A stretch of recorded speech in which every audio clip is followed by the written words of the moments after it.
right. Welcome to Tuesday night. How is everybody doing? I'm doing all right. Just figured I'd stream for a little bit, kind of go over some of the things that happened in the world in the last couple of days since since I wasn't on since Friday. Uh yeah. My title is "The Government Still Vacuums." I didn't know if I could put "The Government Still Sucks" in a title. But there's just a lot of suckage out there right now. There's just suckage everywhere you look, pretty much.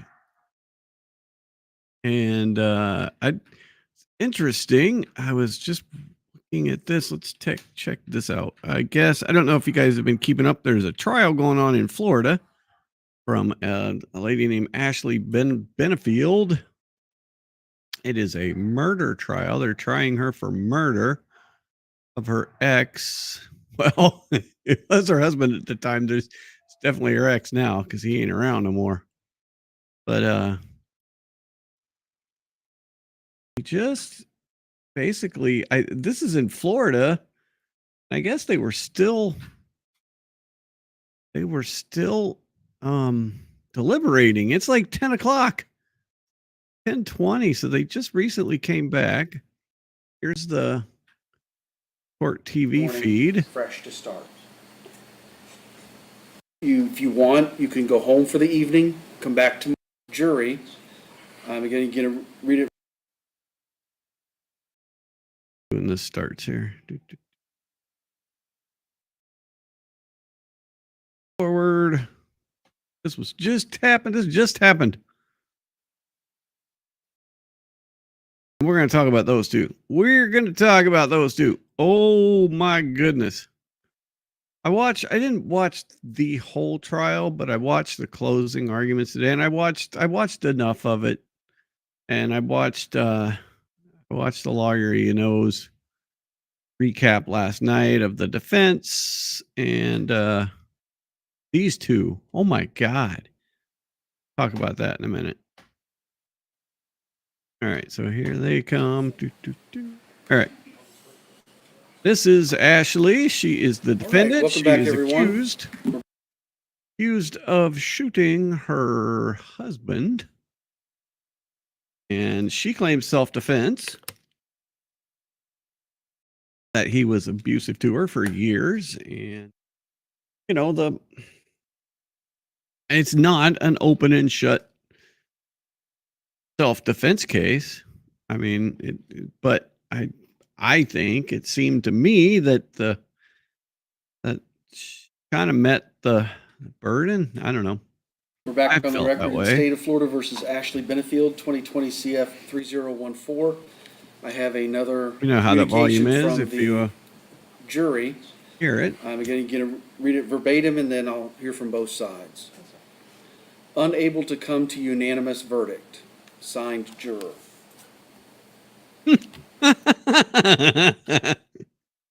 That's pretty straightforward. Unable to come to a unanimous verdict. Let's hear that again. Unanimous verdict, and then I'll hear from both sides. Unable to come to unanimous verdict. Signed, juror. Pretty straightforward. That's an easy one. It's been less than 6 hours. Keep working. But with this caveat, Your Honor, I think you should at least acknowledge to them, because I don't know that either out of politeness or a sense of intimidation, I don't know that they know they can ask if they can go home and come back in the morning. Judge, and I think asking them about going home and coming back is definitely something, but they also need the Allen charge before we make any decisions after that. How do you give an Allen charge after 6 hours? Yeah, hold on. Just go ahead and say your piece. Judge, I didn't realize that there was any hour attached to an Allen charge. I just thought that once they said they were deadlocked, that you give them the Allen charge. But it is almost 10 o'clock, so they may want to go home and come back tomorrow. All right, thank you both very much. As we all know, the Allen charge is a one-time thing. So my inclination was to bring them out, acknowledge that they've been working for almost 6 hours, well over 5.5 hours. Really hot. Acknowledge the time of the evening, and give them that option. And I'm not going to ask for them to vote. The way I do this is I'll explain to them, you've been working, we acknowledge that, it's late. If you want, you can go home for the evening, come back tomorrow, fresh, and continue your deliberations. I send them back to decide if that's what they want to do or not, and then go from there. Yes, sir. Okay? Okay? All right, let's bring them out. So he's not going to do the Allen charge. Allen charge would be the final, like this. The judge says we need to go back and see if we can come to a decision. We went through this trial. Decision lays with you. You guys need to go back and work on it, and then they have one more chance to come to an agreement or not. Right? So come to a verdict or not.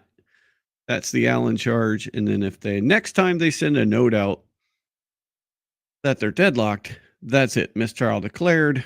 Then the state gets to decide whether they're going to retry it or not. So get the jury come back.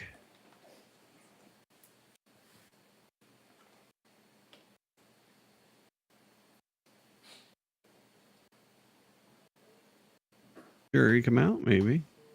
Okay, they all rise for the jury.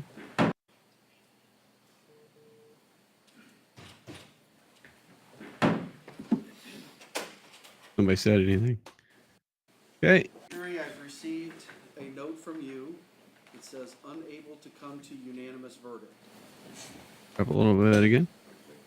We all recognize that you've been working for almost 6 full hours, and it's getting late. It's almost 10 o'clock in the evening. I want you to go back, and there's an option that we can come back tomorrow and start fresh in the morning. I do have some court first thing in the morning, but we can get started same as every other day about 9 o'clock. So I'm going to ask you to step in the back and make a decision amongst yourselves if you'd like to come back tomorrow morning fresh to start.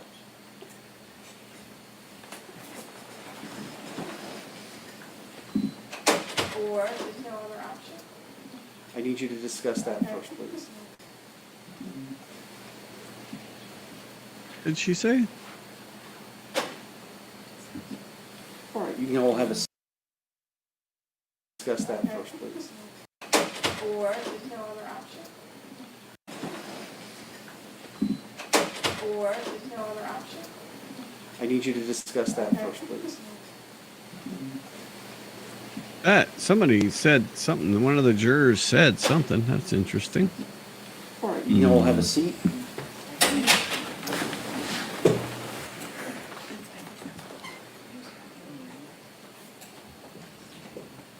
What did they decide? I wonder.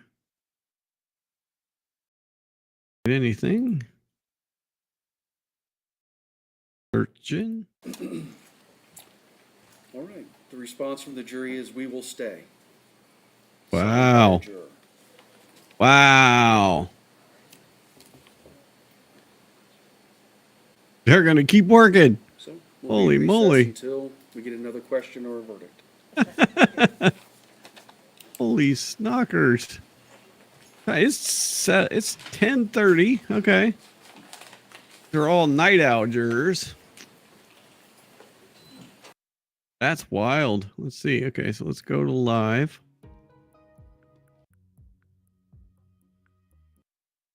All right, we will leave this on in the background just to see if I pick this on another screen here. Hang on a second. Let me. Wow. So 10 o'clock at night. Like, we'll stick around for a little while longer.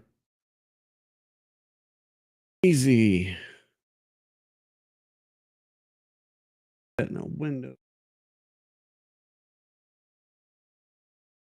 Well, and so if they do come back, I'll be able to pop right to it. Crazy. So yeah, that those two prosecutors were, I mean, so we saw some prosecutors in the Karen Reed trial that were, I mean, Lally was just incompetent. But these ones today were just,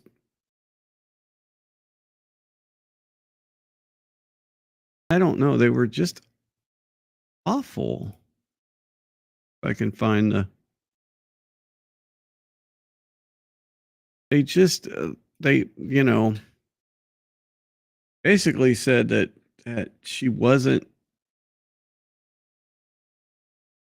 there was no way that she was abused, was basically the way they made it sound. Like, just,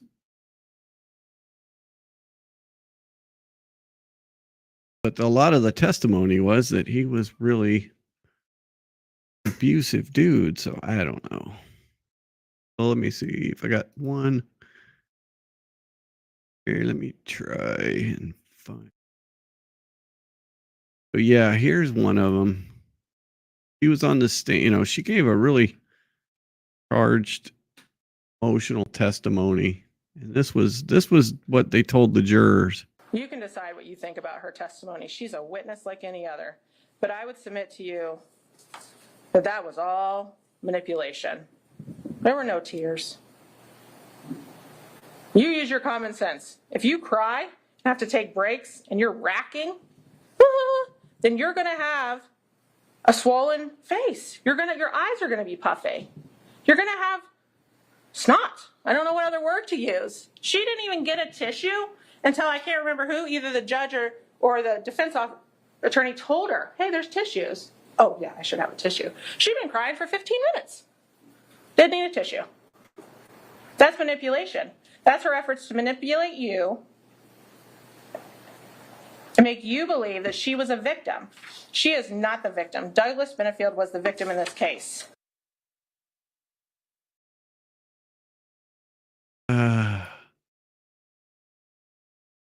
What is it with? Oh, wait, is this no? Sorry. No, maybe we. Oh yeah, so that's the daughter. Okay. All right. It looks like we're getting a verdict live right here. I should probably show it on stream. There we go. We have a verdict. Uh-oh. What do we think, folks? What do we think?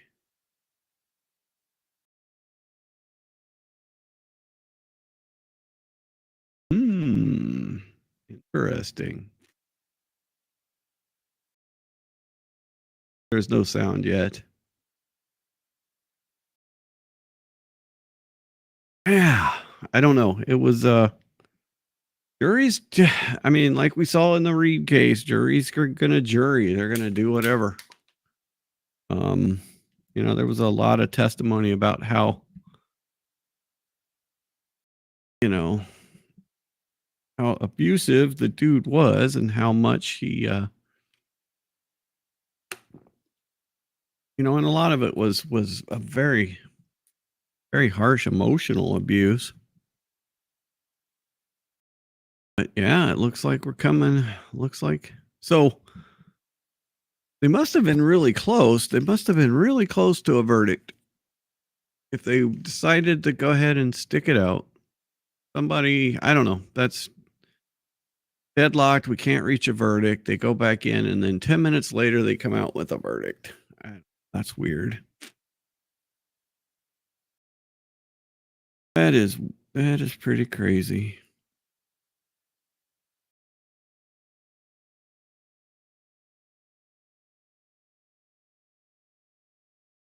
I'm going to message out here real quick.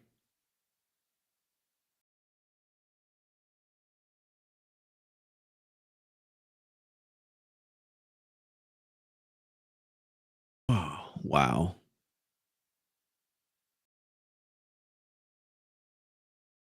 That's crazy. So I think this is the daughter of the victim.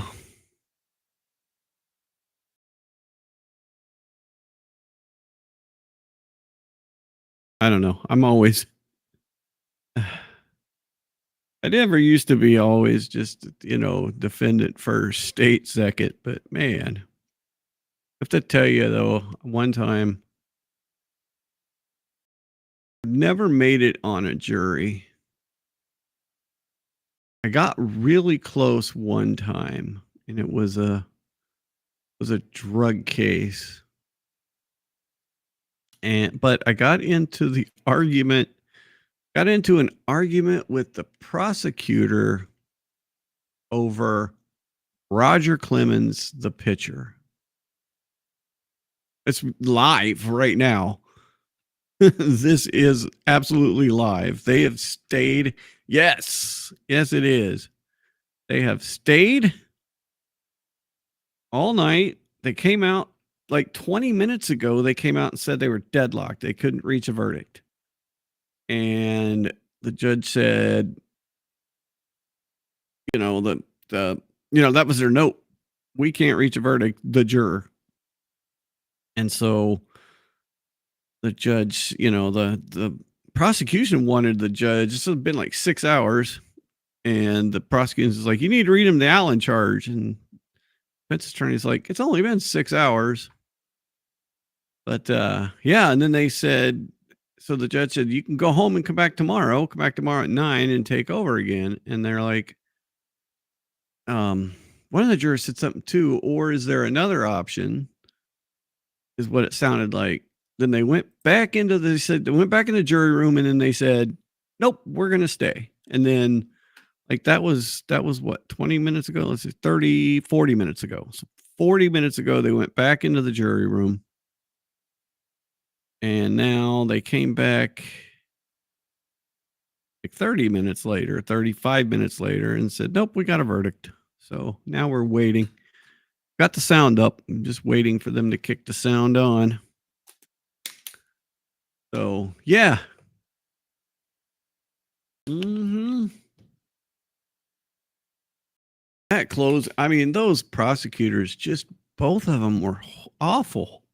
It just was like, I mean, I don't know. We'll see what maybe they read the jury differently because we can't see the jury. So maybe they read the jury differently than what we can see because we can't see faces. We can't tell what the jury's looking like. We can't tell this stuff.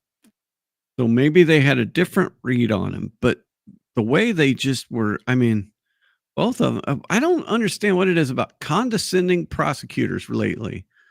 So you got Lolly was condescending and an idiot, right? The guy was just a complete freaking moron. And then you had the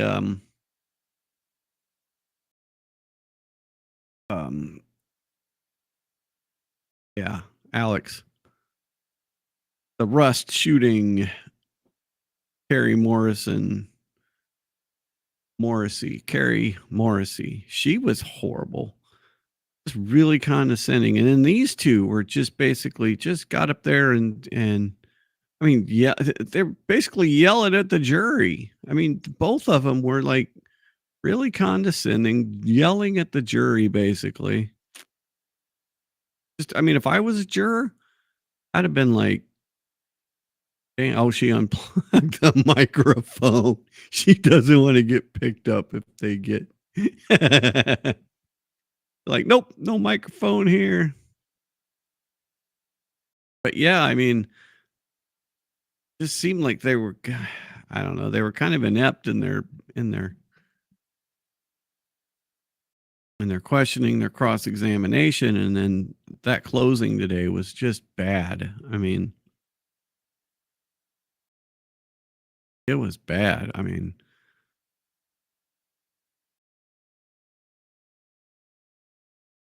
I don't know. But just weird stuff lately with prosecutors. And we'll see. Yeah.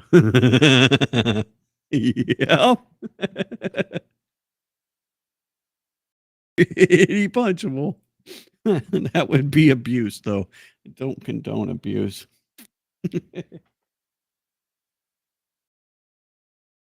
Uh,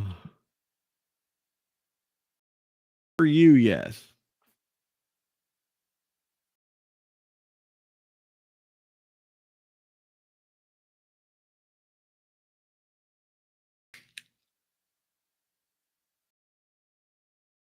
I don't know. The whole situation's a mess. It really is. It's just a mess.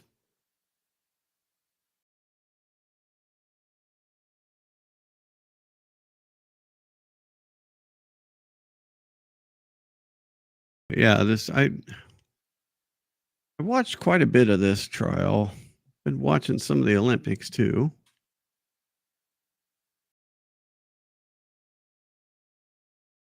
Yeah, right? No, I know. Yeah. That was kind of the whole feeling I got from the whole thing. Like, and then just the like the entire time, not only just in the closing, but also in their questioning and their cross-examination. I mean, the really downplaying of abuse.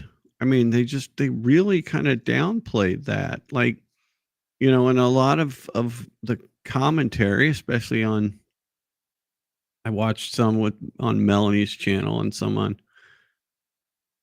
Brandy's channel, and the commentary was just, a lot of it was, man, this is the reason why a lot of people don't want to come forward.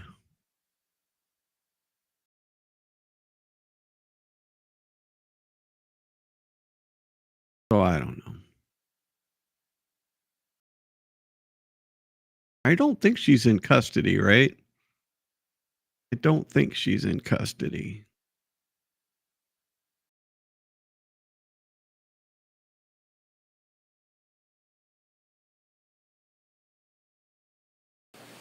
All right.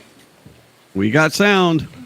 All right, we're back on the Judge is a record. little hot, so I'm Ford turning it versus back Ashley down. Benefield, 2020 CF All right. 3014. I've been informed I always there is get a nervous. verdict. Prior to bringing the jury out, I did want to make this announcement.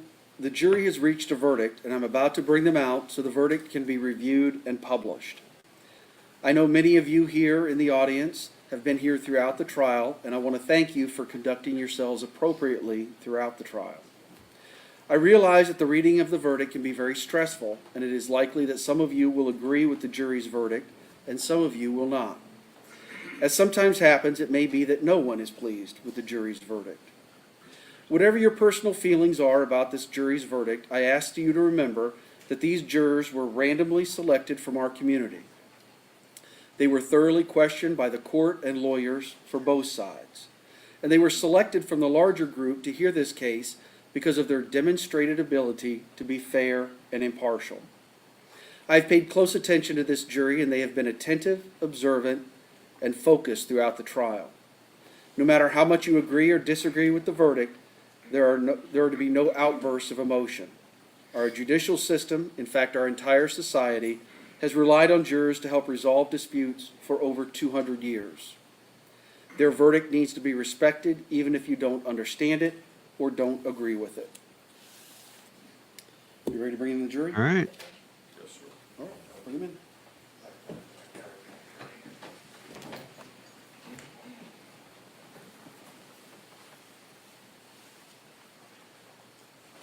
Ooh, nerve-wracking.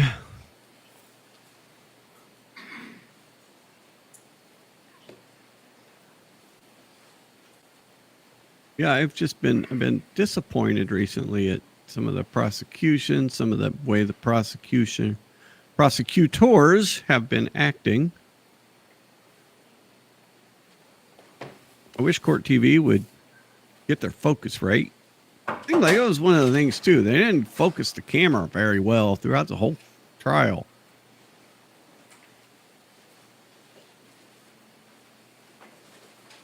Got no focus. All right, you all can have a seat. Members of of the jury, I understand you have a verdict. Like Gen Z kids, they got no focus. Ma'am, has the jury reached a verdict? Yes, Oh, that's bad. Is the verdict unanimous? Yes, it is. Would you please hand the verdict form to the deputy? I need to check it, make sure it's Okay. in proper form. Yeah, no, yeah. Oh, exactly. It's just not a good situation there all the way around. All right, the verdict appears to be in proper form. Madam Clerk, would you please publish the verdict? Oh man, that's just got to be so. The Circuit Court of the 12th Judicial Here we go. Circuit in and for Manatee County, Florida.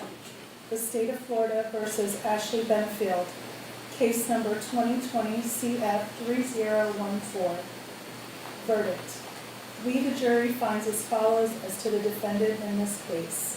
The defendant is guilty of manslaughter, a lesser included offense. Okay. Did Ashley Benefield actually carry a firearm? Yes.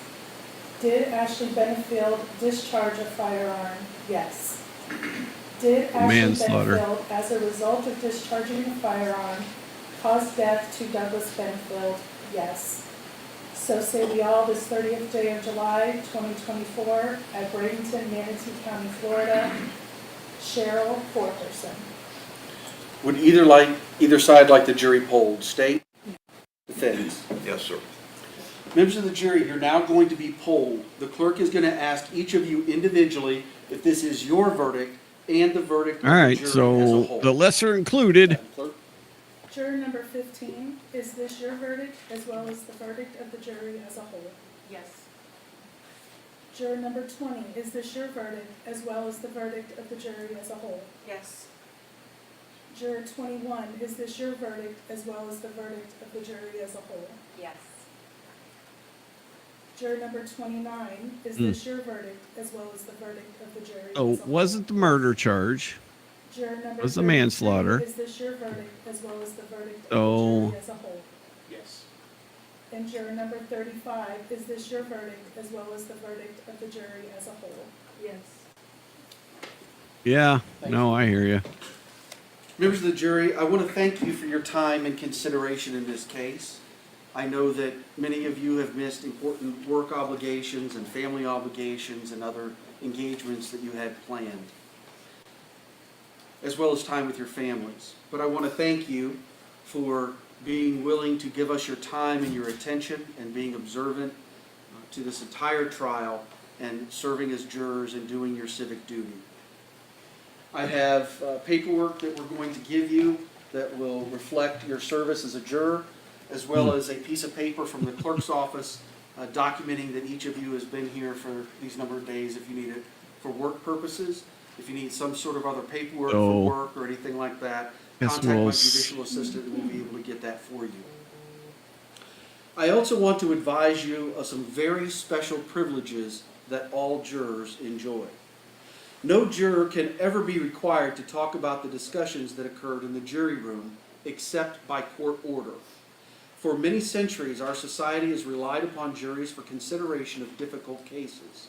We have recognized for hundreds of years that a jury's deliberations, discussions, and votes should remain their private affair as long as they wish it. Therefore, the law gives you a unique privilege not to speak about the jury's work. Although you are at liberty to speak with anyone about your deliberations, you are also at liberty to refuse to speak with anyone. A request to discuss either your verdict or your deliberations may come from those who are simply curious, from those who might seek to find fault with you, from the media, from the attorneys, or elsewhere. Bless you. It will be up to you to decide whether to preserve your privacy as a juror or not. Again, on behalf of myself, the entire judges of the 12th Circuit, thank you very much for your time. So they had and attention during probably this trial. one I holdout. now discharge you as jurors in this case and release you from any further obligations in this matter. You're free to go. They Make were sure you pick up your deadlocked. electronic devices, and please make sure that your notes stay They're with deadlocked. the deputy. They're going to be They've got returned to me. probably one They will be holdout for destroyed. not guilty. No one will ever read your notes. Thank you. So they put it to the lesser included, and they had one holdout on the lesser included who said, "Okay, I'll go along with the lesser included." Jury is Interesting. out. Okay, let's see when do we get sentencing? State, Yeah, no, exactly. Probably Judge, I would ask. for Probably the one. defendant At this point, I believe she has a right to a PSI for sentencing, so I'm not sure if she would waive that or proceed with that. do it to PSI. I think we'd prefer to have the PSI. I'll sign an order tonight for that. It's a late in the evening. My judicial assistant will reach out to both of you tomorrow to begin coordinating a hearing, sentencing hearing. You can let her know how much time you need. Right now, the pre-sentence investigations are running a month to 6 weeks, so it'll certainly, the time for sentencing will be outside of that. But then you can let me know how much time you'll So need. are they going to let her go? Let me direct myself, Your Honor, to post-trial release if I can. Yes, sir. Under Youngston, I know that Younghans, rather, I know that the court is familiar with the standard. They stated in no uncertain terms, but if taken in good faith on grounds not frivolous but fairly debatable in view of the decisions of the Supreme Court, then the petitioner should be admitted to bail. And they set out for the trial court 3 factors. The first, with respect to the appeal not being frivolous, I think by the court's own acknowledgement at 2 different points in the trial, the court noted that we were dealing with novel issues that the court had not seen before. I think we certainly have good and sufficient grounds to appeal in good faith. The Probably. factors, according Probably to do. Younghans, Your Honor, is the habits of the individual as respect for the law. I would say they got a good, Ms. Benefield has no prior history of criminal but activity, as the as court they knows. say, appeals Her are local for the attachments losing to the side. community by way of family ties, business, or investments. She lives here in Bradenton, has lived here for a while. Her mother resides here. Her child resides here. The severity of the punishment imposed for the offense, that is substantial. There's no denying it. And any other circumstance relevant to the question of whether the person would be tempted to remove herself from the jurisdiction of the court. Ms. Benefield, on every single occasion over the course of the life of this case, has appeared when requested. She Yeah. has never once failed to meet any obligation pursuant to the bond that Will she's be on. the big decision As a now. Were result, they we going to ask that the hold her? court entertain gonna setting let a her- post-trial bond. The only other thing that the court noted in the Younghans decision was that it's axiomatic that the exercise of judicial discretion should never be arbitrary, capricious, or unreasonable, and where the discretion is exercised in favor of denying to a person a basic and fundamental right, the reasons for doing so should be sound and they should be clearly stated. So pursuant to Rule 3.691, post-trial release, Your Honor, we ask that the court admit Ms. Benefield to bond, continue her on the same bond, in fact. And if the court is Yeah. not inclined to do so, we ask that Your Honor stay the decision so that we can appeal directly to the second district. As the court knows, it's an accelerated docket because of the nature of the motion, that is to say, the bond. Thank you. State, did you want to be heard? Judge, I object to any bond at this point. The potential sentence is 30 years. While this defendant may have appeared at every court hearing, she was not convicted of the charge at the time. She has much more at stake at this point, being convicted of this crime, and I would ask you to deny the bond. Any rebuttal? No, sir. Ms. Benefield, the jury, having found you guilty of manslaughter with a firearm, are going to remand you to the custody of the Manatee County Sheriff. Ah, We're going to revoke yeah. your bonds where you'll be held pending sentencing. Damn it. Kind of hoping they'd let her go. Still sentencing, but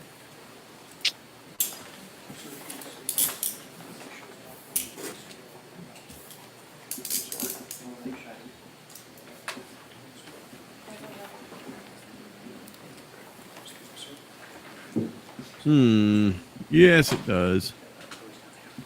Nope, it sucks.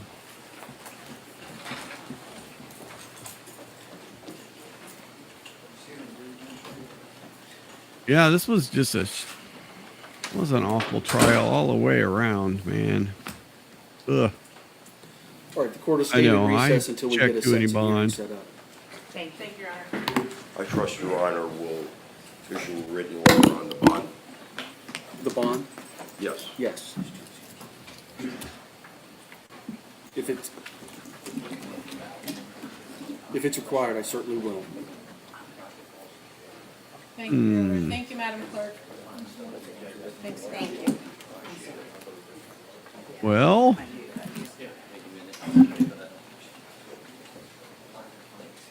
if you looked at, let's see, do we have a, I know they had a, well, I guess I never subscribed to Court TV. I guess I could do that.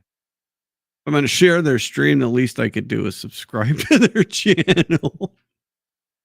Yeah, that's disappointing. I bet there's a lot of folks that were watching this with Melanie and with Brandy that are pretty bummed as well. But I mean, it wasn't exactly a cut and dry case either. I mean, yeah. No, it's I thought he was not guilty of it. I really did. But jurors, oh, my meeting message. When these folks pick a jury, they're looking for, and a lot of times they can tell who's going to, they can already tell the people that are already, yeah.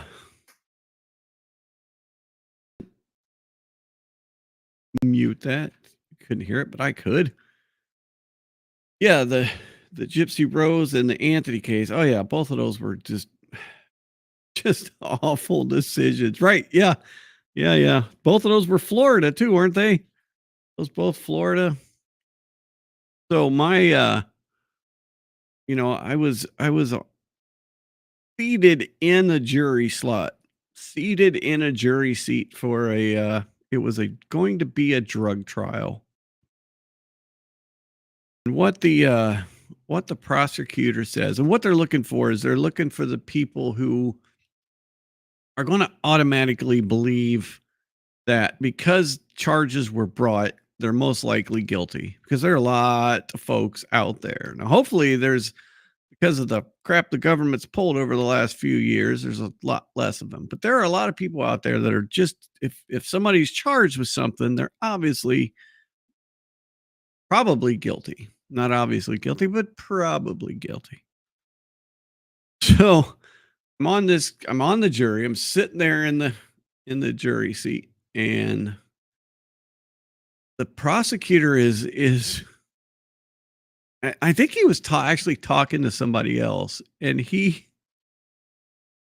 made a comment about Roger Clemens. This tells you, I mean, Roger Clemens was still playing baseball at the time. Oh, Gypsy Rose was Missouri. Okay, yeah. Anthony was Florida, yeah. So Roger Clemens was pitching at the time. It was later on in his career, but he was still pitching. This was probably 2010 or something.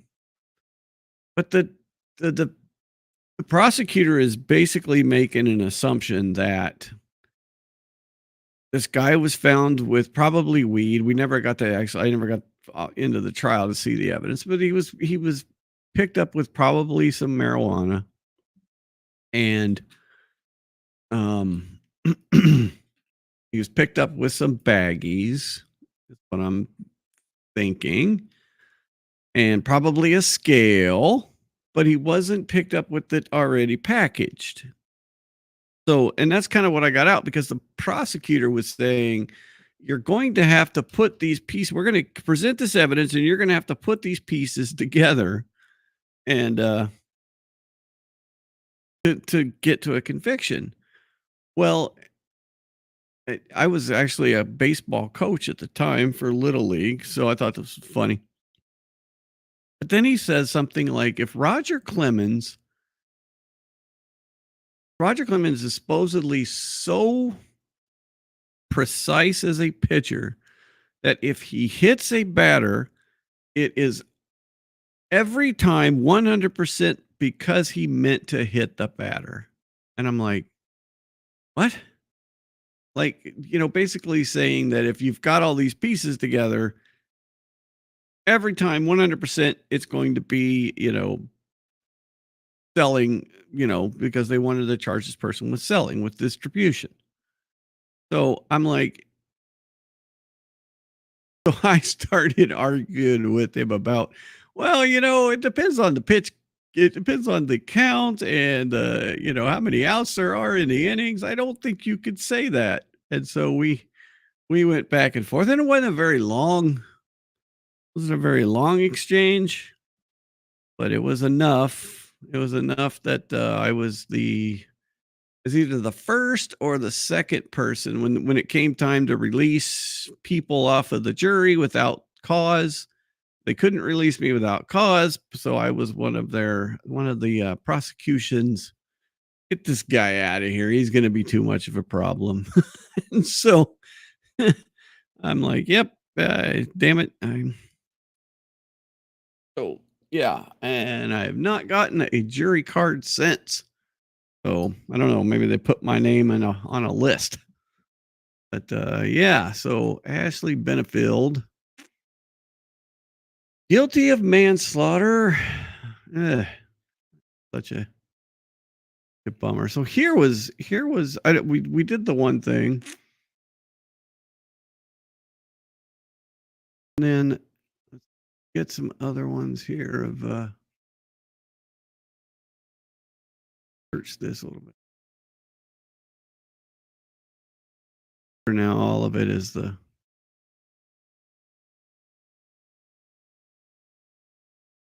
other closings. So Dr. Ferris, let's try this one. Let's see. A relationship he wouldn't say is a domestic violence relationship. Oh, hello, Margaret. Yay. On direct, Mr. Taylor was giving him hypotheticals that had 6 or 8 aspects to them. And he was able to just answer. I got to go grab another water. I'll be right back. So let me see. Rewind this. We'll rewind this back to the beginning. So this was another part of the closing today. Just awful. So hang on one second. I'll be right back. And that brings me to Dr. Ferris. Mr. Ferris. Mr. Ferris has never seen a relationship he wouldn't say is a domestic violence relationship. He would not concede anything. On direct, Mr. Taylor was giving him hypotheticals that had 6 or 8 aspects to them. And he was able to just answer. Oh yeah, sure, that's domestic. Goes right on the wheel. I'm asking him simple questions, and everything he would not concede.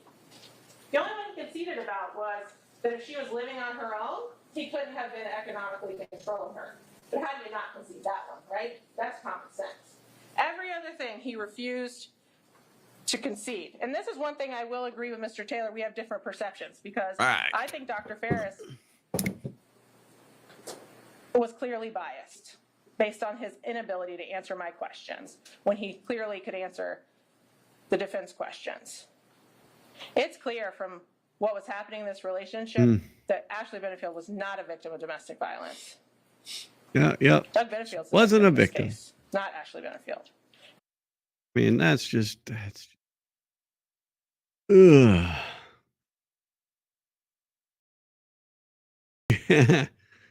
It was a rough one. It really was. It was a rough, that was a rough trial. It really was. It was very, I mean, very emotional for most of the people. So, yeah. Uh, always want to see always want to see justice. I don't know. I just these prosecutors recently are just not, they're not good. They're just not good. I don't know. Okay. Well, let's look. Okay. Uh all right, so switching, let's see. Yeah, no, exactly. She was a victim in the relationship, and even in prison, she'll feel freer. Yeah, no. I mean, it sucks that she has to go to prison, but yeah, I mean, it did seem like she felt like there was no way out.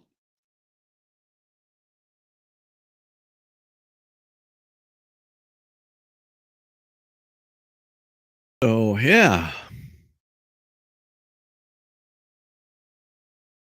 that is a rough one. All right, so we something completely different, and I see that. Oh, this is very interesting. So Savannah Hernandez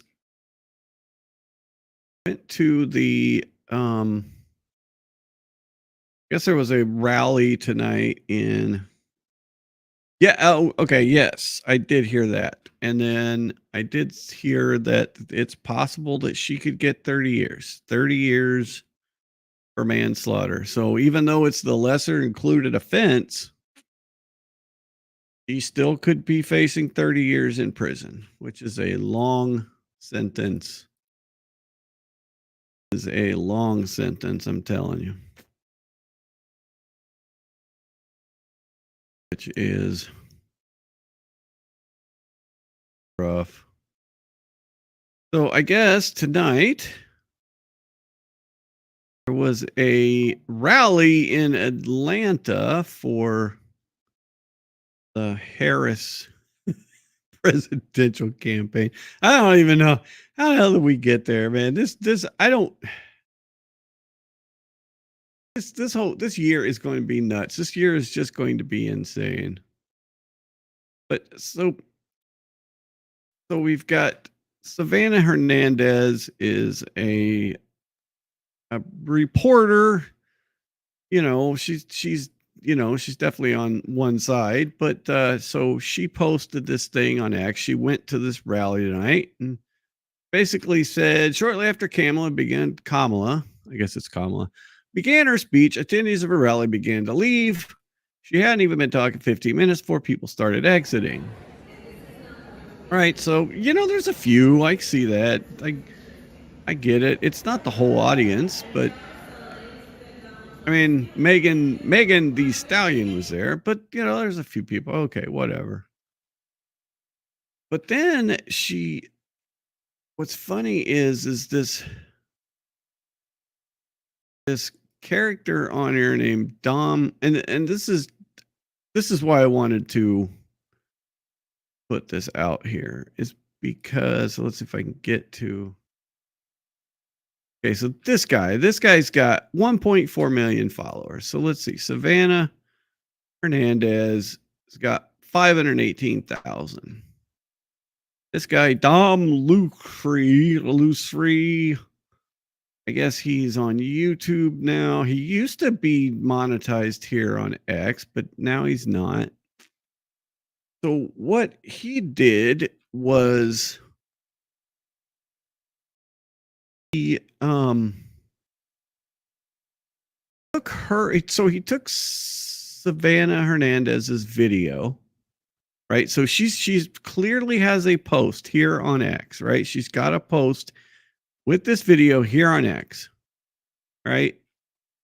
And so instead of linking this post, instead of quoting this post, who, she's got 23,000 likes, 1.5 million views on this post so far. But instead of linking the post, he downloads the video, right? He downloads the video and then puts it up in his own post. So he would get the credit for the post. Now, if you see, he gets some crazy views, 1.9 million. But I mean, this happens all the time, especially on X, because X is like, I mean, it's the Wild West of the internet right now. It really is. X is the Wild West. It's wonderful and it's ridiculous all at the same time, right? There is so much good information out there, but man, you've got to shovel the crap to get to the good stuff. Like, it's like there's this layer of really good stuff underneath, right? And it's really, really good. There is stuff there that is getting broken, like stories getting broken on X every single day.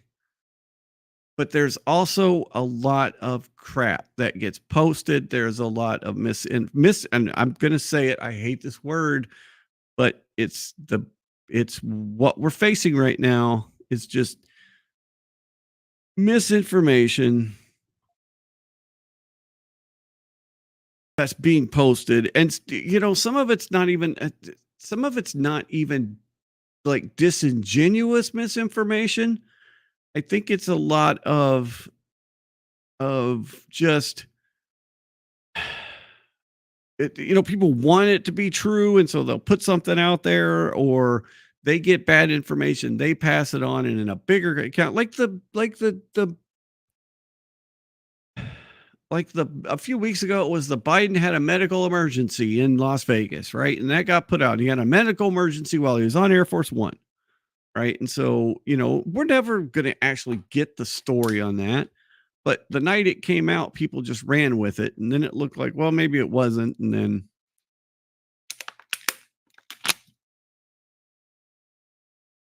Facebook, Google. I mean, so you look at Google right now.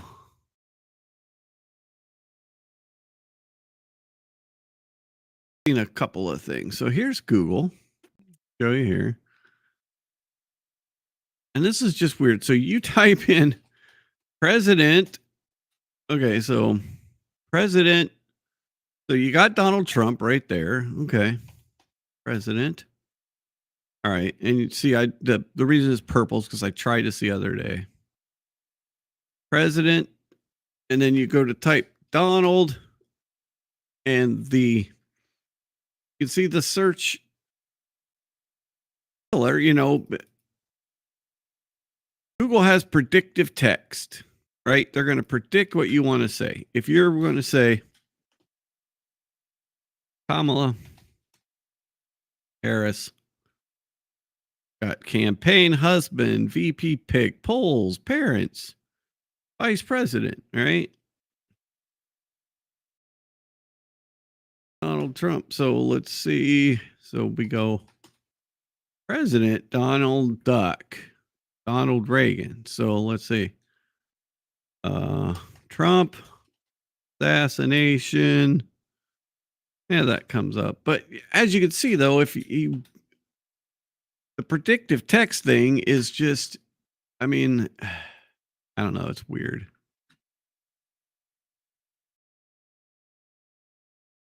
And then you have Facebook. So Facebook puts a Facebook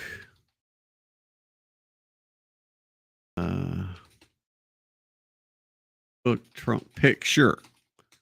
So I guess somebody had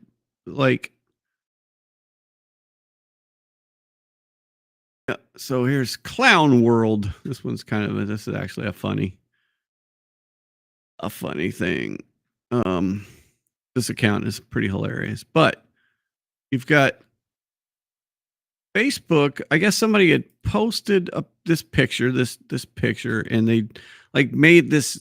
I've never seen it, but they made this. One of the Secret Service agents looked like they were smiling or something. So all of a sudden, if you post this picture, the original on here, you get this altered photo in a post that you shared. Independent fact checkers reviewed a similar photo and said it was altered in a way it could mislead people. So they basically said it's the algorithm is reading this picture, the original picture, as the altered one every time it gets posted. Every time this picture gets posted, it gets read as the altered picture, and it gets taken down, or you can't see it, and I mean, if you look through here, see, it's just, and these are different accounts that are having the same thing. So see, this was the altered picture. Okay. So this was the altered picture right here. We got the smiling, this guy's smiling, she's smiling. Pretty easy to accomplish with Photoshop. I could do this. I could absolutely do it, especially Photoshop now. Oh my God. Photoshop now is way, way easier to manipulate pictures than it was before. So that was the picture that was right. And so now the algorithm those picked it up. So any time that you post the real picture or that picture, it's getting, it's getting kicked off of Facebook for being an altered picture, which is just, I mean, it's so ridiculous.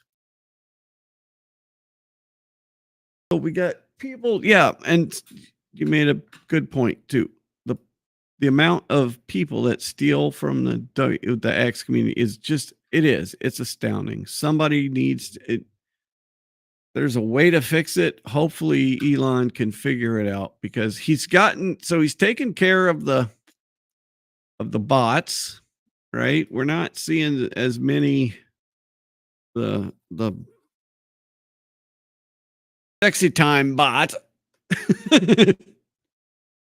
because that was a big thing, man. Every post that you'd pull up would be like, pics in my bio. I don't want to go to your OnlyFans page. Stop. So he's got that fixed. Now he needs to fix, because they've monetized it now. Right. No, I don't go on Facebook. I tried to put this on Facebook. I really tried to. I mean, I put some of our videos that we've had up on Facebook, and that, not to say I've gotten a great response anywhere, but we're trying. We're growing, especially on YouTube. YouTube's growing pretty well, but Facebook and stuff. Facebook just is. I mean, it's great for what it is connecting with people, right? Connecting with old friends, connecting with classmates from the past, or wishing people a happy birthday. But as a content person that I have become, Facebook is not a place. It's not a place for content. Maybe, some folks like it for content, but not a ton. And I don't know, maybe it'll change. I guess I just got to keep plugging away. I'm too old for TikTok. I'm not going to make a TikTok. Instagram, I tried to look at it, but I don't know. I just don't know that much about Instagram. But then since, Elon has monetized X, it's gotten, I mean, I love the free speech part of it, but we don't want to give the government a reason to create some bureau, like our Bureau Undermining Misinformation from our show that we're still filming. We're filming this Thursday, by the way. I'll get to that in a minute. But we don't need to give them a reason to crack down on this, and posting just crap information that's, stuff that's not true. We'll get that on both sides. The whole JD Vance thing. I didn't want to get into that JD Vance thing. Maybe later on, but that was stupid. So this is kind of all right. You guys see this? I saw this earlier. I couldn't resist. So this is what kind of the internet is like, right? This is typical mainstream media. This is typical mainstream media. They are going to, let me scroll down here. This is what the media wants you to see, right? And we all see this picture, right? And what is the real story of this? What are we actually getting? Not what you think it is. We're not getting what you thought. No, we're getting the exact opposite. I really thought that was funny.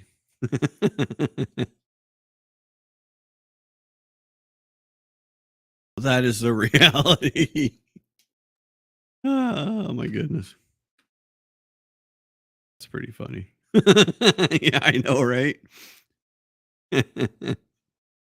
I couldn't pass that up. I thought that was too funny. But it's true. I mean, what you see and what you get are two different things. Two different things. All right, what else is going on? We got still got, I mean, we're 17 days out. Yeah, no. All right, go back to that. Correct. We've talked about this before where, I mean, I grew up watching news. I grew up a news junkie. Like, the Reagan assassination or attempt. Oh, that's kind of one. I actually remember Watergate trials. I remember my parents wanting to watch that. And, I was a kid and I think there was a show coming on that I wanted to watch. So I was probably throwing a fit and I said, and then, we only had one TV with 3 channels or something. So they're like, nope, we're watching this. It's Watergate. And so I remember that I remember hearing that. So, I mean, I grew up trusting these folks and to find out where they've been and what it's morphed into now is just, it's not even recognizable. I mean, it might have been something. I mean, I still want to believe that Tom Brokaw and Peter Jennings and those guys had a good heart, right? I still want to believe that. But the thing we have now with the corporate takeover and then getting into that, yes, AI is just I don't know. I mean, a friend of mine who's in IT he uses AI for what it should be used for, which is like writing programs, writing code, assisting people that way. If AI can do that, that's a great thing. But we should not give it control of our information. We should not let it a collector and a disseminator of information. That's the scary part right there, because we're already I mean, ever since the DNC decided that because their candidate, who everybody went out and voted for, they finally, since they said, oh, he had a really bad debate. How stupid, how crazy is this? The candidate that everybody voted for in their primary had a bad debate. So they all got together, the people at the top got together and said, we don't want you anymore. And they said, we're going to take this other person instead. And everybody just goes, oh, cool. Yay. Go. Well, fine. And, so crazy that now the media just immediately broke from, we showed it on Friday. There was a panel just a couple of months ago that's saying Kamala Harris would bring the ticket down, and now those same people are cheerleading. Yes. Yep, the sad thing, we grew up correct. We grew up trusting them. And then, yeah, no, I can't watch any of them anymore. And going to get into that too. When CNN, oh yeah, no, when CNN started, it was cool seeing the live news. Yeah, you can't. It's everybody's got a narrative on either side. They've got this huge narrative. I mean, the first Gulf War, when we went into Baghdad and CNN being live, and oh man, all right, CNN anchors that were on the air during the original invasion of Kuwait, right? During the first Gulf War, that was riveting TV. Bernard Shaw. Yep. So you had Bernard Shaw, John Holloman, and Peter Arnett. So we had those three. And those guys were in that hotel on the phone, reporting what they were seeing, and it was riveting. I mean, that was like the beginning of the, of CNN. I mean, that blew CNN up, right? that was the whole thing. So Margaret, yeah, born in 1964. Remember watching the Watergate hearings, waiting for mom to make dinner. Yeah, knowing was important, but no idea why. Right? Yep. We had 3 news channels. They all seemed the same. Oh yeah, no, it's true. Yeah, no, exactly. It started on CNN. You could see you could see all of that. And it was riveting. And it was, yes, no, Bernard Shaw was amazing. Yeah, that, and then, that kicked it off. But now we've gotten to this immediate news cycle. Everybody's got to be first. And it just, I mean, there's, everybody who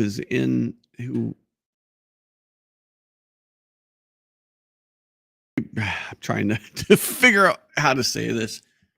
Like the corporate news folks, they've got their angle, they've got their agenda, they've got, their ideologues on both sides that are in charge of it. And it's big business. It's not as big a business as it was before because, because of the internet, right?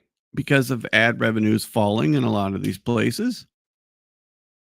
So they have to do different things. And then you've got the independent side, or, the smaller creator side that are on the internet, that are on YouTube, that are on Facebook, that people are trying to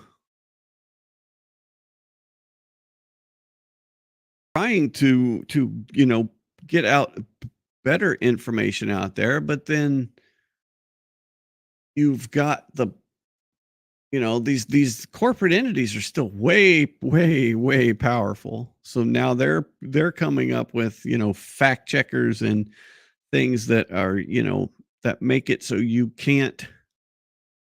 have to be approved. You have to be on the approved list to put anything out there. And so that's why you're seeing a lot of creators being squashed on YouTube, on Facebook, that want to cover news, right? And so, but then I don't know, you've got some of those guys that just, they've got their own agendas too. Like, a couple of them that I watched a few years ago that I can't even watch them now just because they um, Tim Pool. Tim Pool went from working at Vice and covering the Wall Street.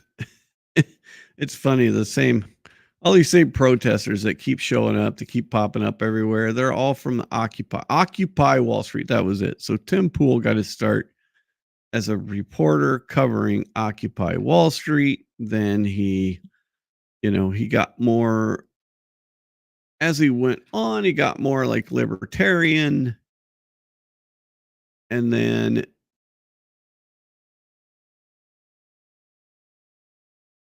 just, I don't know.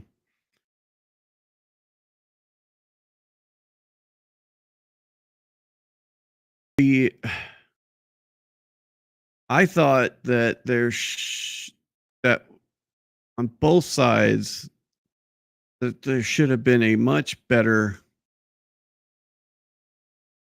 primary for both sides of both the Republican and the Democrat primaries this year were disappointing. Both of them were. I just felt like there were candidates that did not get a very good chance at all. And a lot of that was driven by the media, and it's still being driven by the media. One, on the Democrat side, you weren't allowed to challenge. You weren't allowed to challenge at all Joe Biden. Nobody could, and they knew at the time that Biden wasn't probably going to be able to go 4 more years. Everybody knew that. This isn't a surprise. It's a surprise to the news people, but it's not really a surprise to them. They're just telling us it's oh my gosh, I can't believe the White House hid that from us all this time. Right? And then on the Republican side, the media wanted Donald Trump. They want him in there because they thought that he would be beatable by Joe Biden. So any other candidate didn't really stand a chance. They couldn't get their message out there in a way. And then they got, they basically had a bunch of propaganda put out against them. Yeah. Nope. Right. Many Democrats, we dropped the ball and he was worse than the mainstream. They all knew that. They've all interacted with him. They've all known that for a while. But so on both sides this year, this shows you how much control the media still has. So I go back to Tim Pool, and I mean he was all in on the Trump thing from the beginning of the year. Just said basically nobody else stand a chance. DeSantis was weird and wore weird cowboy boots and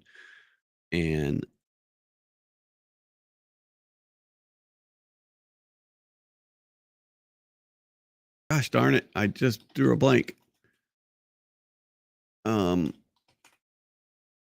Nikki Haley.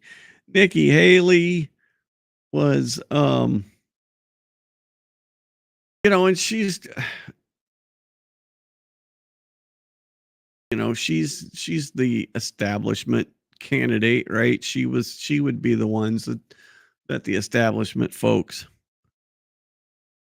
wanted to put in, but I think they still should have got more of a, I don't know, a chance is the right word, just a chance to get their message out, like without all the commentary around it, without all the narrative, without all the the guy's weird or she's this. But I mean,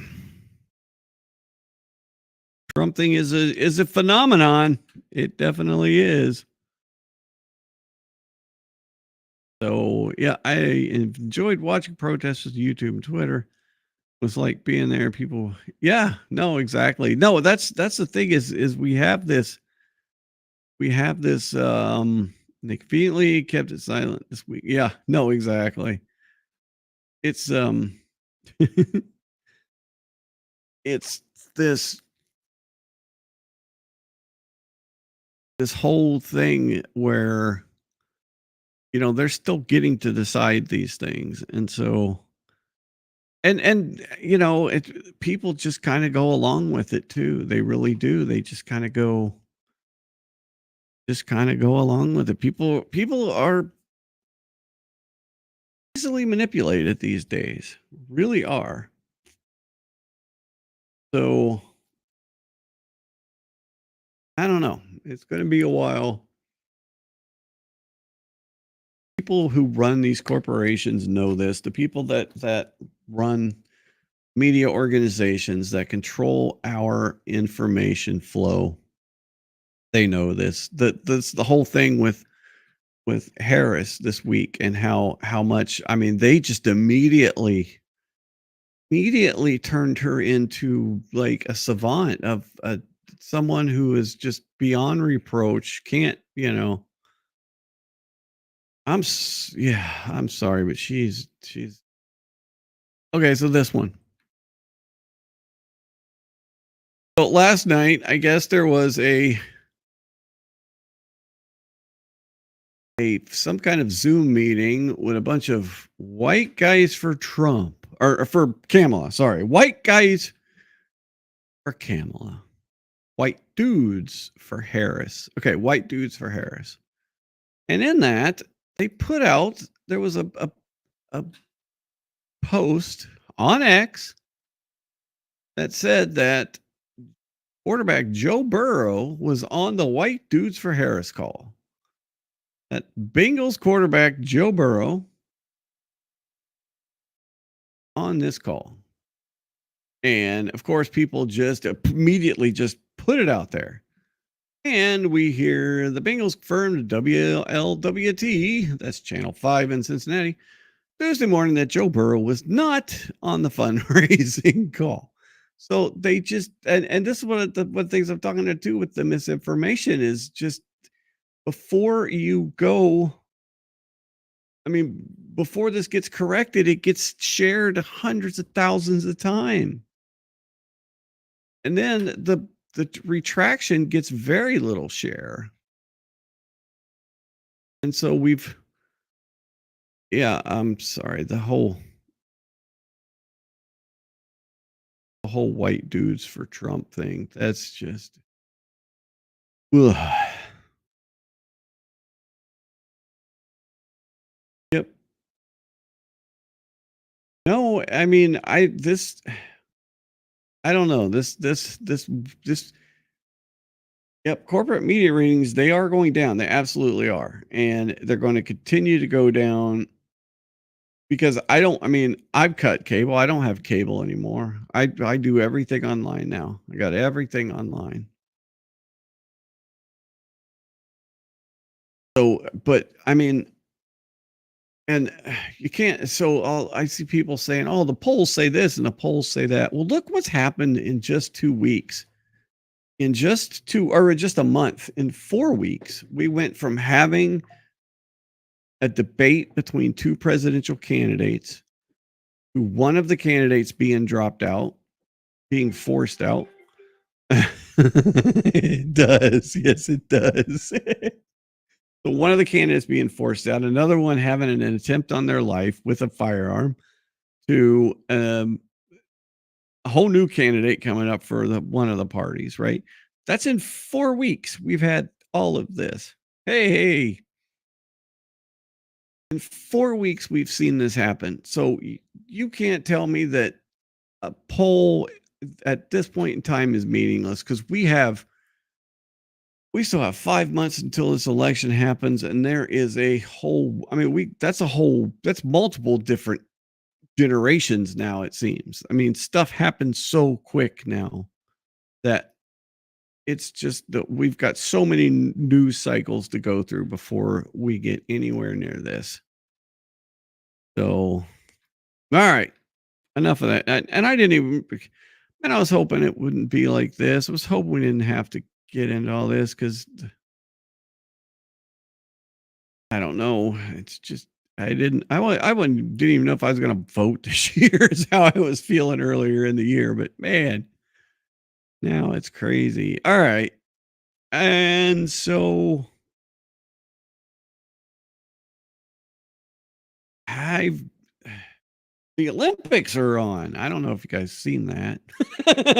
Anybody heard of the Olympics? I don't know. I know there was.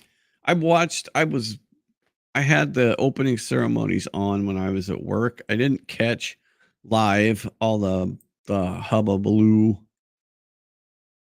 about the the first supper thing and the whole that thing that everybody just got up in arms about. Oh yeah, no, sorry, Margaret, you are correct. I need to just go back to that. Yeah, I mean, there was definitely after the attempt, there was so much.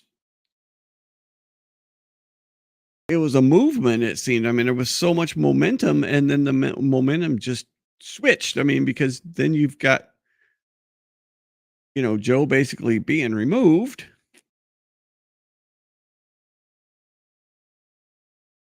Yeah, so I've always liked the Olympics. I've always liked the Olympics. I've always enjoyed watching the Olympics. I enjoy sports. So I watch these sports that, I was talking to Kat the other day about, hey, I'm watching handball. I would never sit there and watch a handball thing, but during this 2 weeks, I'll watch handball or I'll watch table tennis. Not called ping pong anymore, I guess. It's called table tennis. But we did win a medal, and I can't show it because the NBC does not let you show anything. But we won a medal in rugby, in women's rugby. We have United States never won a rugby medal. And this girl here is why is this doing? He asked if I could move forward in line because I was holding everyone up. So this is one of the. To be like a forest green or something. She's one of the rugby players. She talked about how. Stop. He talked about how she wanted to meet a person at the Olympics. Hang on, I gotta make that stop playing. So she's really funny, and of course she's a rugby player. So, this is one of the other crappy things about online. Hang on, let me see if I can find that. So she posts these little funny things, and so dang it.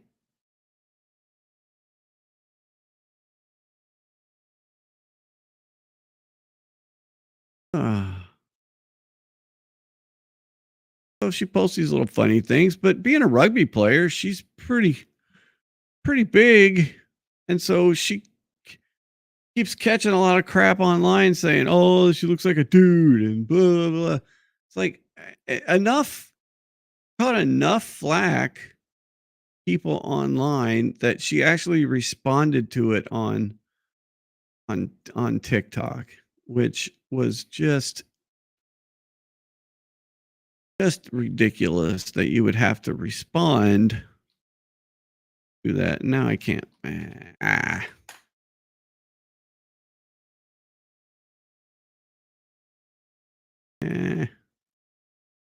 thought I had saved the post that I wanted to earlier, but I didn't. So yeah, but the play that we won the medal on. So America's never won a medal. And let's see if maybe I can just this in, right? Okay, so I'm going to try and just sneak this in. I'm not even going to play the sound. Make sure that's muted. And then we see the pitch. And then he goes, bam. And this is at the end of the game. 2-1. Game is over as long as this play is on. And she wins. So the United States at the very end of the game, it was 7-12. And so it would be 12-12. So they actually won 13-12 to win their first ever women's rugby medal, which is way cool. So that's kind of the fun stuff about the Olympics that I really love. And then, the American women did really well today in gymnastics. That's not a surprise.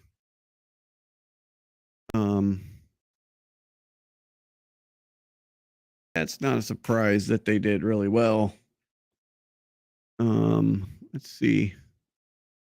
Okay, so Ilana Mayer, just really good TikTok. I mean, so let me try and search for her. One of the things the X search engine really needs help.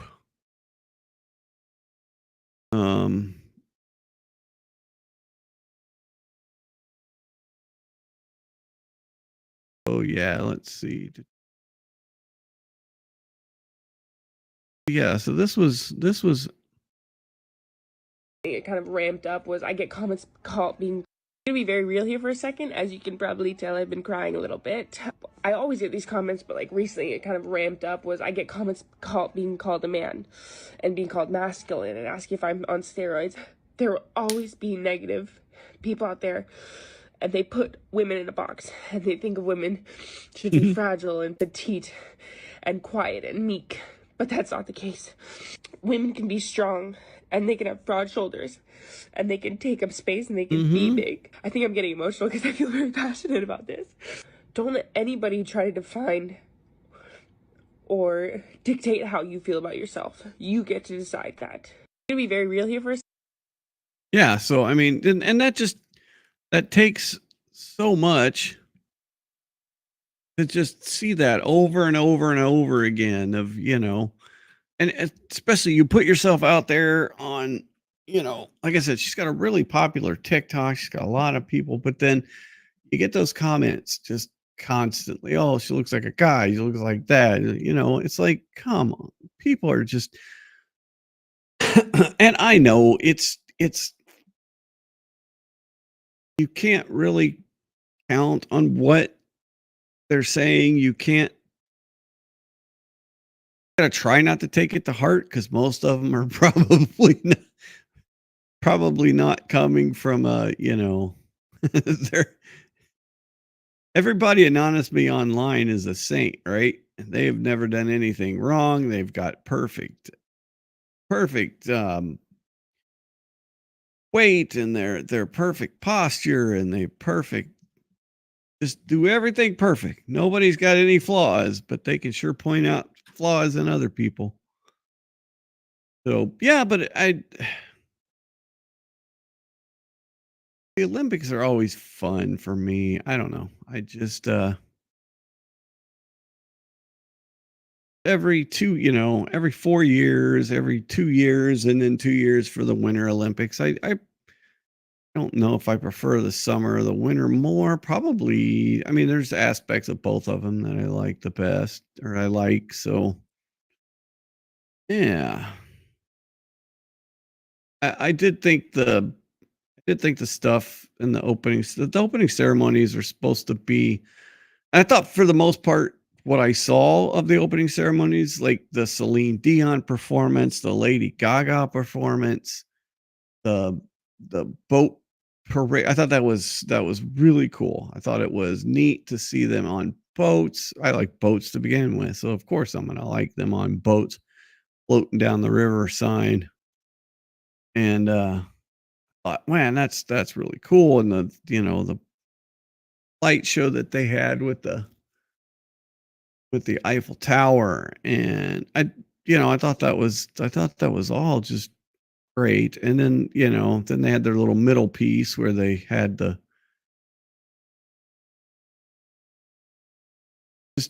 just went a little overboard. And I know it's the French have always pushed those boundaries, right? And you saw comments online, people saying, "Oh, they'd never do this with other, religions, whatnot." Well, yes, they have, and they paid you know, couple folks showed up at a cartoon magazine place called Charlie Hebdo many years ago, and basically went on a rampage because they had made fun of the prophet that you can't make fun of. And so they did, so the French are all about pushing those boundaries. I get it. But I mean, it just I don't know. Sometimes there are places for it. Like if you're a satire magazine, that's one thing. But the Olympic opening ceremonies in front of the entire world, gotta you gotta judge. I mean, it's the entire world, right? So there's a whole bunch of different places that have a whole bunch of different people and doing that old thing where I forget words. So, tolerances. People tolerate different things differently. And so you gotta get down just a little bit. So all right. Last thing. What do we got? Last thing for tonight. I think I'm gonna come back tomorrow and do something completely different. I'm gonna do some more editing tomorrow. I'll talk about that for a minute. But so I got a friend who runs a Papa John's, right? And she's got 2 stores, and most of her clientele, most of her employees are teenagers. She's got 2 adults, and then the rest of them are young people, like, high school, just out of high school, teenagers. So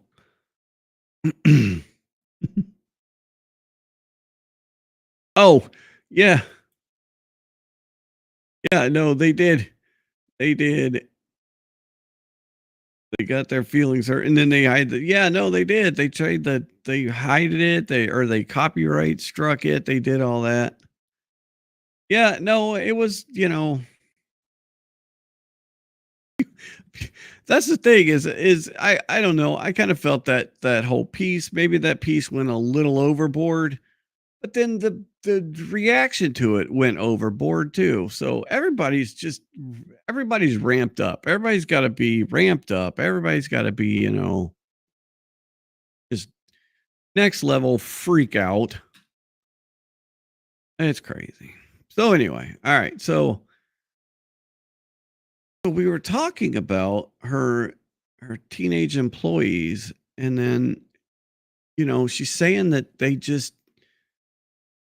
it's weird working with them because they lack confidence. Like that's the biggest thing that her employees lack, is like they won't take any initiative. They don't want to be wrong, I guess. They don't want to feel like they've not done something right. There's so much stuff you can go on TikTok or YouTube or all these places and pretty much learn whatever the heck you want to learn. But they won't do that. They won't take the initiative to do that. They'll call her because, they got this. And so, and then I saw this post on X today that really says the same. It's kind of the same bar. So let me show you this. This person said, my daughter thought she had bombed an interview recently. They hired her over 10 other applicants. After she was hired, she asked why they hired her when she felt like she didn't perform it well in an interview. They told her that she easily maintained eye contact and was able to carry on normal conversation. Told us later, I didn't realize the bar was so low. And so, yeah. So during job interviews, employers say recent college graduates have struggled with eye contact, asked for unreasonable compensation, dressed inappropriately. Those were the top three. Used inappropriate language, refused, but having that struggle with eye contact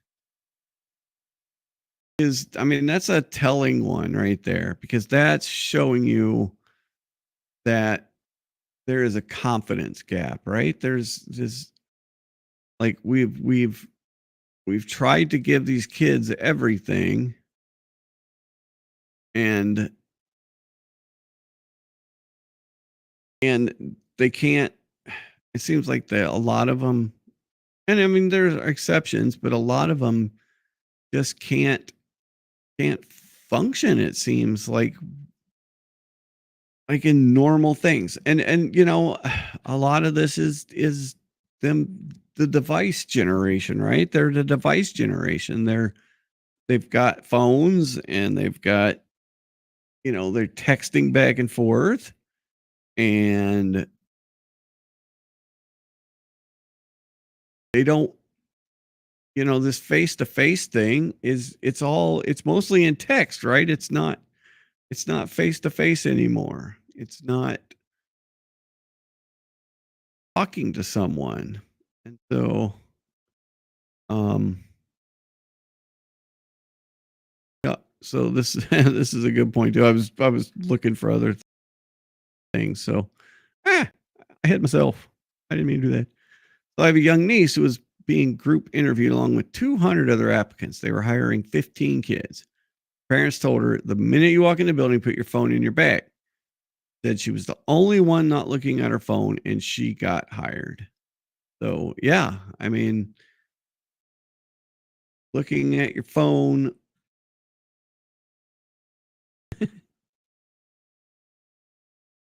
is really a low bar. To be fair, the bar for me is even lower, but I get to be around all.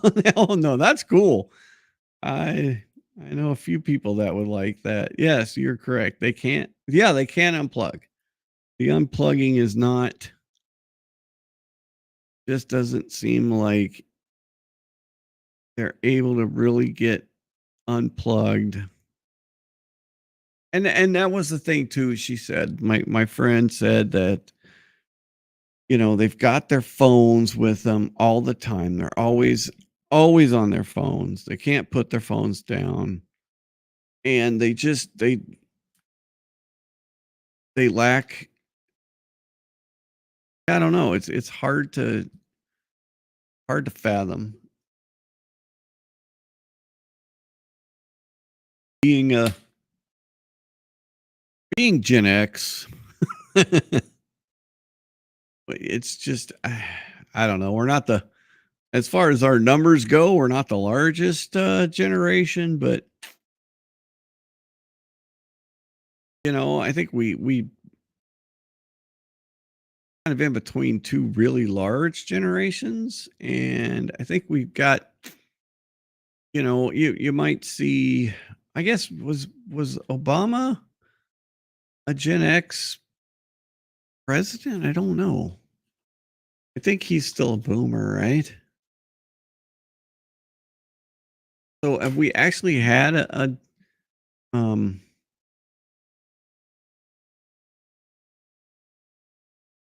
maybe he was. Yeah, he was born in 61.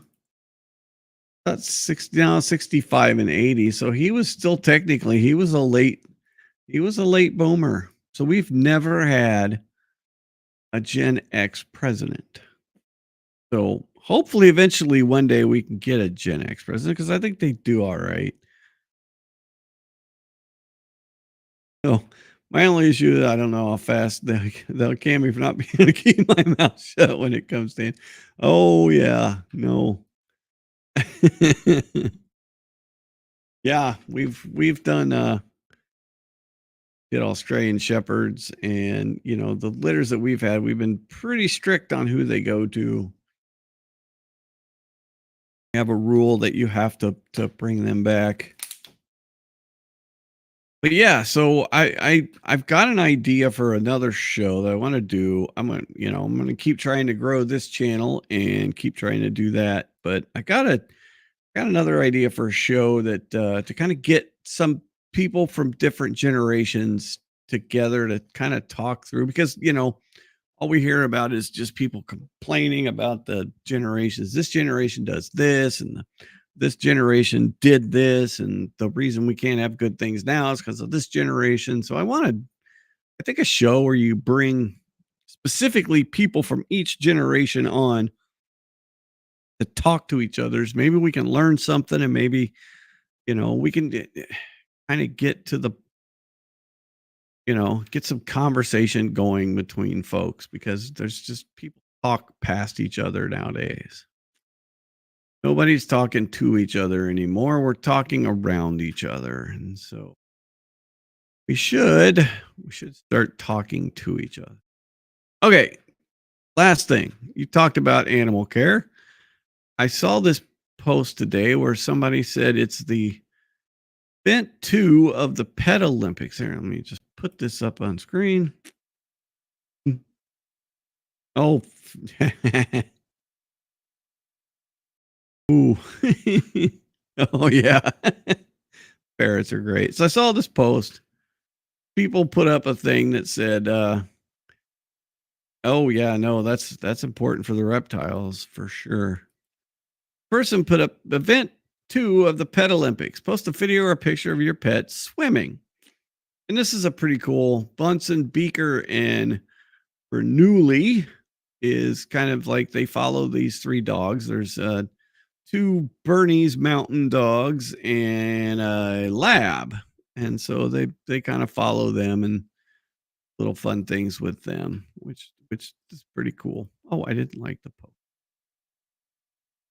I was like, okay, I've got a picture of that. And so I got a picture of one of our old puppers. This is Naughty. I think she's 12. She might even be 13. I'm sure Kat will correct me here. This is her when she went swimming. And she was probably 2 years old, 3 years old here. And whenever she went, okay. Gosh, really? Oh God. So the black dog is my Aussie named Vader. And this is Naughty. And whenever Naughty went swimming, she could not go into the pool or wherever we were without the jump. Always had to do this jump. And it was hilarious. So you can see there's another one of her. As soon as you let her go, she was like, I am on it. I am going to jump. And this is their mom, actually. The dog here to the right. That's the mom of those 2. And she's no longer with us. But she was around she was 16, and we lost her like a few years ago. Oh yeah, so we would let her go, and then that was so. And this picture was just turned out awesome. I thought that was just a way cool picture of Naughty getting her jump on. So yeah, so she could not enter. She would not run into the water. She would jump into the water every single time you let her go. So, and I think I just gotten this camera and this lens, so I was also playing with my cameras. Oh, it was a fun time just to see how sharply you could get the focus on these. You can see the little water droplets and stuff too. So yeah. So yeah, that's my contribution to the Pet Olympics post. Seemed to be doing all right. So yeah. All right. So tomorrow, I think I'm going to stream again. I still need to do my plan is to do, let me see, let me get this off here. All right. My plan is to put together a trailer for the show. Thanks were made. The whole reason for this channel is to do our show. We are filming on, oh yeah, I know she's got the legs out back, especially. I gotta go back to it. Her legs sticking. Hit myself again. Her legs sticking out straight. I mean, she's looking like she's doing the Superman jive. It was always so funny to see that. So yeah, so we're gonna film. We're filming another scene on Thursday. So we are getting close to having all of the scenes done.